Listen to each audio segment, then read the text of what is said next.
Yo, what is going on, everyone? Bobby here, and today is the first or second day of the new ranked season. So there has been a lot of complaining about ranked, specifically kind of coming from me, and Brawl Stars and Supercell did actually make a couple changes. There are now 5 modes instead of 4, and all 5 of them come from the Brawl Stars Championship map pool. They also sped up the matchmaking in Masters and Pro, so you guys are going to see a lot more competitive games. They totally made ranked a lot better. But anyways, that's not what this video is going to be about. We are going to be covering the 10 best brawlers for Season 3 of ranked. Now for the gameplay, I stuck to only Brawl Ball Triple Dribble because everything else kind of had a modifier. So yeah, some of the gameplay for brawlers that aren't the best in Brawl Ball is still going to be played in Brawl Ball. Just, you know, make sure to use your common sense. Like, don't play snipers in Brawl Ball. Now, this isn't in order, but we're going to be starting off with Barry. I still think Barry is the #1 thrower in the game, probably Barry and Juju. But I think in this meta, which is still more reliant on hypercharges and HP and damage, I still think Barry is a cut above the rest. He's still my favorite healer in the game, although there's another one that is really good right now. And obviously the fact that he,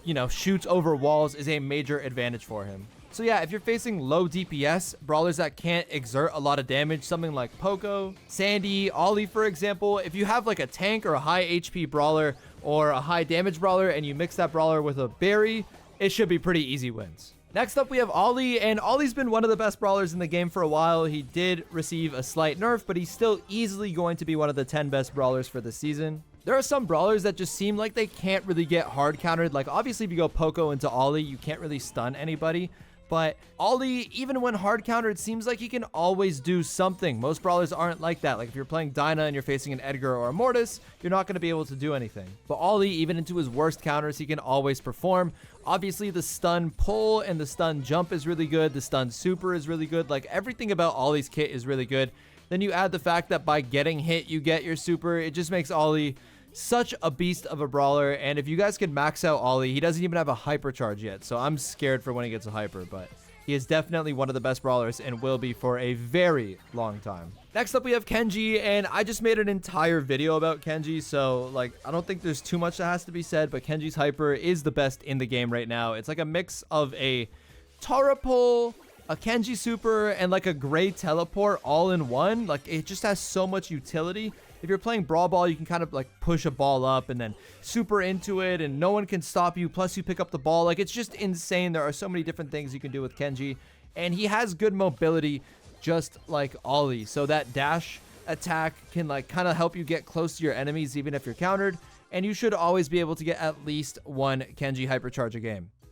He's good in literally every single mode right now, and I would 100% recommend playing him. Next up, we have Jaeyoung, and Jaeyoung I actually think is the best support brawler in the game right now. Now, I am facing bots, so I'm sorry for the gameplay here because I haven't been able to play him on ladder yet, but he is absolutely insane. You could shoot around walls so easily. It kind of reminds me of Nita or Sandy, where it's just very easy brawlers to kind of like shoot around walls with. And then the fact that you're good at giving your team speed or heals is kind of insane. The Weekend Warrior gadget that also deals extra damage is insanity, and it kind of like makes up for the weakness that he has, which he just doesn't do a lot of damage. So yeah, Jaeyoung is insane, and just like Ollie, another brawler that doesn't have a hypercharge that is one of the best in the game. He is new though, so I do expect he does get a nerf pretty quickly. Next up, we have B, and I mean, B is a pretty simple one. B is one of the best anti-tanks in the game because she just has incredible range for something that deals that much damage, and her slow and her hyper are just so good. Like, if it's an open map and you combine B with a, like, obviously this is very wishful thinking, but if you combine B with a Griff and kind of just get the map open and you're facing a tank, like, B is probably going to get 100 kills without dying if the time allowed it to happen. Like, there's just no way really to stop a B in some situations.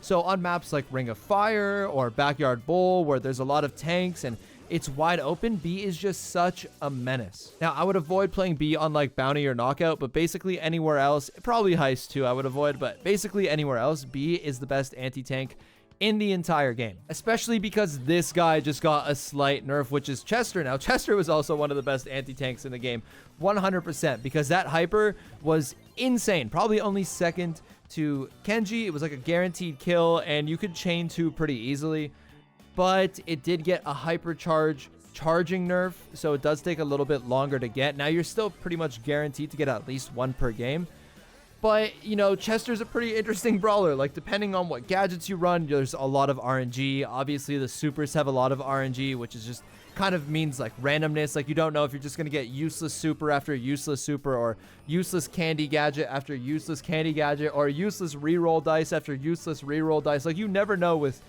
Chester. So that hypercharge nerf did actually hurt him a tiny bit, because you might lose if it's like gem grab or something before you get it. But if you do get that hypercharge, it's easily a game changer. So he is still going to 100% be a top 10 brawler for me right now.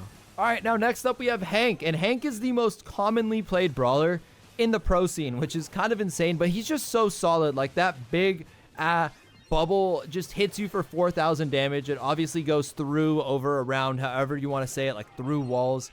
And he's like pretty difficult to take down. Like, it takes a lot to take a Hank down. Usually it takes range or a really crazy super, but he's honestly just a handful. And there are counters for sure, like Barley or Dinah do counter Hank really well. Specifically, throwers counter Hank really well.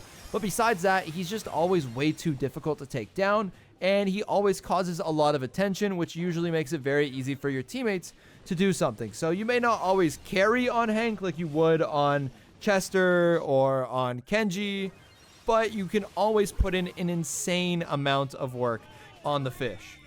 And then next up we have Angelo, who obviously isn't the best in Brawl Ball, but you know, I gotta do what I gotta do today. Angelo is just a beast on bounty, heist, and on knockout. Like, you could play Angelo in any of those modes and you're probably going to win the game. A little bit less heist, but honestly, now that there's that new safe mechanism where it's chopped up in like 25% increments, Angelo is actually a lot better. I just find control to be a lot better in the new type of heist. So Angelo's kind of a beast there too, and even as a gem grab mid, Angelo is insane on like half the map. So you guys know this is easily the best sniper in the game right now. Obviously, Piper's pretty good, and Mandy's hypercharge can do a lot, but Angelo is just so good with the piercing through walls, the jump, the 4K shot, the poison, like and then obviously the walk on water. There's just so much to love about Angelo, and he is easily the best sniper in the game and easily one of the 10 best brawlers in the game. Next up, we have one of my favorite brawlers in the game, Buster. He's just so well-rounded, especially since that hyper came out. Now, the hyper shield, it's not the best, but I've said this for years of playing Buster and just making my tier list. Whenever I talk about Buster, I say he's like the perfectly designed brawler, where he is totally reliant on teamwork, and he just does a little bit too much damage. He just has a little bit too little health, so he can't really solo a bunch of brawlers on his own, but if you work with your teammates, you can do really well. But this hypercharge is like the perfect buff for Buster, to where he doesn't even really need a stat buff anymore, because when you pop that hyper, then you can solo get some kills, because you get that damage buff, you get the like shield buff, so you don't take as much damage. Like, Buster becomes a good solo brawler 2 times a game usually, because you usually do get 2 Buster hypercharges in a game, because you have that passive super just sitting beside your teammates. So I'm a big fan of Buster right now, and you can make him work on any mode that's not heist, and probably not bounty. I would keep him off of bounty, but knockout he's obviously great in, and then all of the rest of the modes that I didn't name, he is insane. So I'm a big fan of Buster, and I would 100% recommend having him maxed with the hypercharge and getting really good at him, because he's going to be good for a long time. And then finally, obviously, I did not forget about this brawler. We have Lumi. Again, I apologize for the bot gameplay, but I haven't played Lumi either since she came out. But yeah, Lumi is just absolutely insane everywhere. She did get a nerf, but she's still the best or second best brawler in the game right now. So I wouldn't worry too much about the nerf. Like, the gadget with the ice is just way too good. It's perfect area denial, so nobody can walk up on you anywhere. The damage is really high. The slow effect is really high. The stun super is obviously really good. And again, another insane brawler that doesn't have a hyper. If there are insane brawlers that you guys see that don't have hypercharges, I would always invest in maxing out those brawlers, because they're always going to be good, or at least mediocre. And then when the hypercharge comes out, they're going to become a lot better. So that is going to be my list. That is going to be my 10 best brawlers for this new ranked season. If you guys enjoyed the video, make sure to like, comment, and subscribe, and I will catch you guys later.